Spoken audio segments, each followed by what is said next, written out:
anyị abịakwa ọzọ aka m bụkwa onye unu maara afọ ya Missy Apostle, the voice of Orajkwu giant strikers.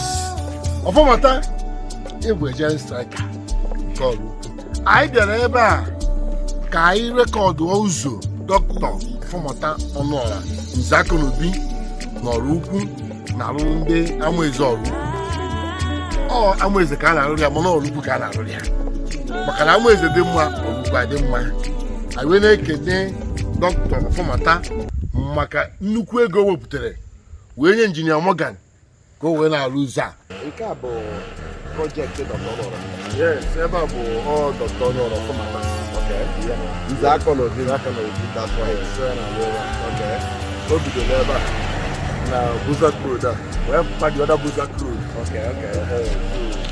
It's about 250 meters road. Okay. I follow the other.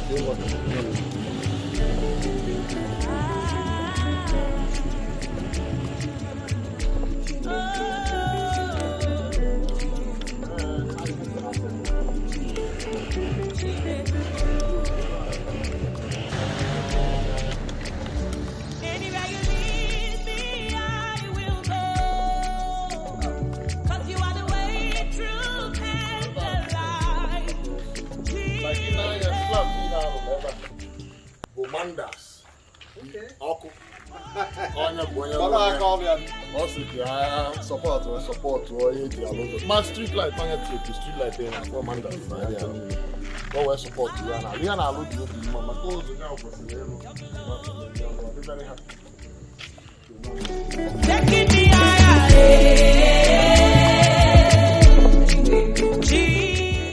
ị na-anya ebe a obi anyị obibe m obi ụmụnna m ebe a ka anyị na-eme ọ na-aba ebe mitin mgbe gara aga ahafụ ebe azọ n'ụkwụ ebe niile ọfịa pọtọpọtọ everywhere gọli everywhere aha abụghị moto abata mana kịta ifugonu na-abata paakị sef moto onwe ike mee mitin ya ga so enwere m special attachment to this road ezo na ebe a bụ obi anyị okwe ndị enyi ọ dị ka azụ na ne o nwere isi nke a dịka maka ndị ọzọ mba ofu aka ọrụ aka eji alụ aja mba ọ maka na ndị mmadụ na-ekokwa ogo a na-ekwu na ụzọ ọbụla ịlụ na dịka enye aka azụ na-asa akafe ị na-anya ụzọ a bụ si ebe a banye ọ banyere ubie mana anyị etebere ebe a anyị etenye onwe obere ọrụ ọka na-alụ n'ime ebe a so anyị chọrọ ọlụsizie ya etelụzie ya ọjọọ nkwa nke a ka dịka mkpụrụ dịka ogologo ime ya ọ maka anyị na-olu dị ka ọ na-alụ nnukwu ọrụ ebe a hapụ odogwu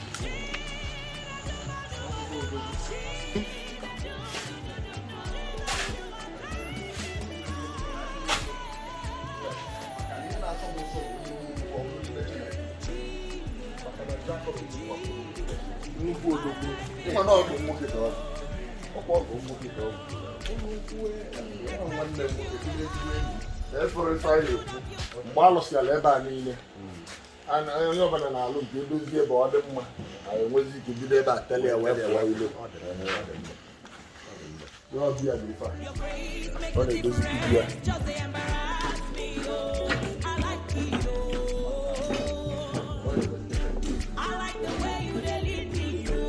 ị na-anya efu n'ụzọ a dịka etu o kwesịrị isi wee dị ị na-anya efu na arụrụ imeji nọ n'aka na abụọ ụzọ a buru ibu almost 7 meters wide n'ahụ ụdịdị etu a o buru ibu anyị wee na-asị na Chineke ga-agọzi nwoke a ebe ọ na-esere anya wee were ego Chineke nyere ya wee na-arụ ọrụ Chineke ga-enye nke karịrị nke a.